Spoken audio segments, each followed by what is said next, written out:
देवोर्मा नैवेद्यं समर्पयामि शाम्बिकाभ्यां दधि स्नानं समर्पयामि भूत्वा नैवेद्यं ते आत्मनि जलं समर्पयामि द्वांगं धर्माग्नता बृहस्पति सोमो राजा विद्वांग मां परिपालं समर्पयामि।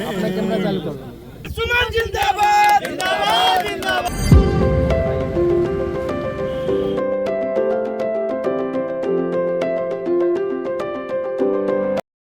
नमस्कार, कुछ मीडिया 24 में आपका स्वागत है। गोपालगंज जिला के लोग अब जल्द ही हवाई जहाज से भरेंगे उड़ान। जदयू सांसद डॉक्टर आलोक कुमार सुमन के अथक प्रयास से सेवैया हवाई अड्डे का सर्वे के बाद अब चारदीवारी करने का कवायद जोर शोर से शुरू हो गया है। इसी कड़ी में डॉक्टर आलोक कुमार सुमन द्वारा सेवैया हवाई अड्डा का चारदीवारी के कार्य का शिलान्यास पूजा अर्चना कर किया गया है। बताते चले कि सांसद मत से खाली पड़े एयरपोर्ट की जमीन की बाउंड्री के लिए पाइलिंग का काम करने की शुरुआत कर दी गई है।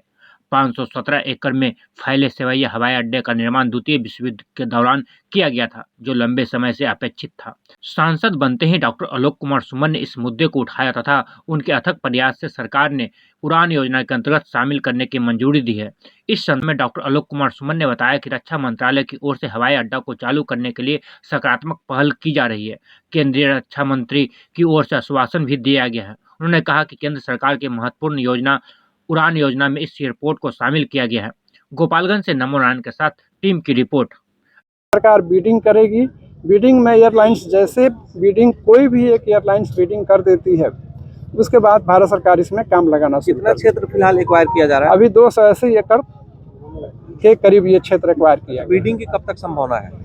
अभी मैं चूंकि संसद शुरू होने जा रहा है 31 जनवरी से, इसमें मैं प्रयास करूंगा कि केंद्र सरकार जल्द से जल्द बीडिंग की प्रक्रिया शुरू करे। और बीडिंग प्रक्रिया जैसे शुरू होगी, एयरलाइंस के भी मैं कांटेक्ट में हूँ, उनसे संपर्क स्थापित किया हूँ, संपर्क में हूँ। जैसे बीडिंग की प्रक्रिया शुरू होगी, एयरलाइंस उसमें बीडिंग डाल देंगी, उसके बाद इसका काम कब तक ये कंप्लीट हो जाएगा? ये प्रयास लगाया कब तक लग रहा है? मैं तो चाहता हूँ कि जितना जल्द हो सके, क्योंकि आपको एक उदाहरण के तौर पर बताऊँ, दरभंगा एयरपोर्ट 2001 में डिमांड की गई थी। वहाँ के स्थानीय सांसद जो कृति आजाद उसमें थे, उन्होंने 2001 में उसका डिमांड किया और उस समय से होते थे 2021 में, मतलब 20 साल में वो एयरपोर्ट चालू हुआ। और मैं आप सभी के आशीर्वाद से, यहाँ की जनता के आशीर्वाद से मात्र 3 साल में इसको मैं ज़मीन से इसका कागजात जिसको कहते हैं कि खोद कर निकाल के इसको यहाँ तक लाने में मात्र 3 साल में अपने मुख्यमंत्री जी के सहयोग से, केंद्र सरकार के सहयोग से इसको यहाँ तक ला दिया। अब केवल अंतिम प्रक्रिया है बीडिंग की। वो बीडिंग शुरू होगी, उसके बाद इसमें से काम लग जाएगा। मेरा प्रयास रहेगा कि जितना जल्द से जल्द हो इस काम को। सर, जेडीयू के सारे संक्षेप में बोलिए। हाँ, हमारी यहाँ की जनता और हमारे परम आदरणीय परम पूज्य मुख्यमंत्री श्री नीतीश कुमार जी के आशीर्वाद से मैं यहाँ का प्रतिनिधित्व करने का हमें मौका मिला, जिसके तहत मैं इसके प्रयास में था। और ये प्रयास करके मैं इसको उड़ान योजना में शामिल कराया, जो भारत सरकार की एक स्कीम है, रीजनल कनेक्टिविटी स्कीम, क्षेत्रीय संपर्क योजना, जिसके तहत पूरे देश का आम नागरिक, जिसका नाम दिया गया है उड़ान योजना, इसमें शामिल कराया। इसमें बहुत प्रक्रिया को मैंने पार किया, प्रयास करते करते यहाँ तक पहुँचा।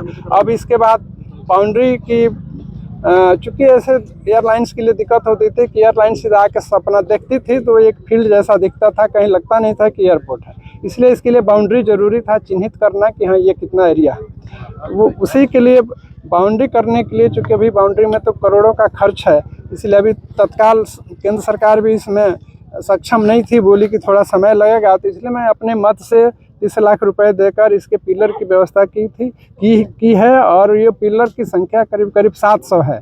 उसे पिलर से एक हो जाएगा, एक तरह की बाउंड्री दिखेगी। और फाइल माने कंप्लीट बाउंड्री के लिए फाइल केंद्र सरकार के पास चल रही है। वो जब हो जाएगा तो कंप्लीट बाउंड्री की भी प्रक्रिया शुरू होगी। अब ये बाउंड्री जैसे ये बाउंड्री हो जाता है, उसके बाद एयरलाइंस में संपर्क करूंगा, पहले से संपर्क में हूं। और केंद्र